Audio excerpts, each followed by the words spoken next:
পানির মধ্য দিয়ে প্রচণ্ড গতিতে এগিয়ে আসছে ঢাকা বরিশালগামী বিলাসবহুল লঞ্চ আওলা। দেখে মনে হচ্ছে সবকিছু ছাড়িয়ে যাবে লঞ্চটি। বড় লঞ্চ মনে হলেও আদতে এটি একটি ডামি লঞ্চ। এটি তৈরি করেছে ১০ম শ্রেণীর ছাত্র হাসান। খরচ হয়েছে মাত্র ২০,০০০ টাকা। বিলাসবহুল এই লঞ্চটি তৈরি করে ইতিমধ্যে এলাকায় সাড়া ফেলেছেন সে। প্রায় ২০,০০০-এর মতো খরচ গেছে। ২ মাসের অক্লান্ত চেষ্টায় বিলাসবহুল লঞ্চের আদলে তৈরি আওলা ১০ দূর থেকে দেখে বোঝার উপায় নেই এটি একটি খেলনা মাত্র।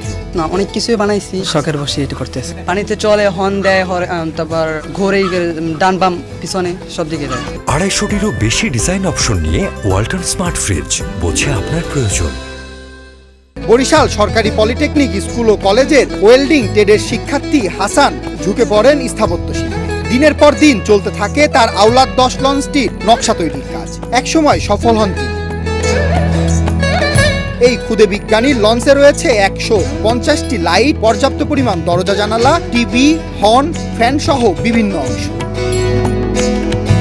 বিলাসবহুল লঞ্চের আদলে বানানো এই লঞ্চের প্রতিটি অংশ পরীক্ষা নিরীক্ষা করে বিভিন্ন উপাদান দিয়ে বানিয়েছেন বলে জানান হাসান। এটা রিমোটের মাধ্যমে চলবে, ব্যাটারি সিস্টেম, আর এটা লাইটিং মিটিং সবই করা আছে। আর ভিতরে যা যা আছে পুরোটাই রিয়েল লঞ্চের মতোই করার ট্রাই করছে। বরিশালের আলেককান্দা কাজীপাড়ার চা বিক্রেতা মোহাম্মদ সিদ্দিক আলী ও আসমা বেগমের সন্তান মোহাম্মদ হাসান হাওলাদার শখের বশে এখন পর্যন্ত ট্রাক, বাসের ডামি সহ বিভিন্ন জিনিস তৈরি করেছেন বলে জানান এই ক্ষুদে বিজ্ঞানী।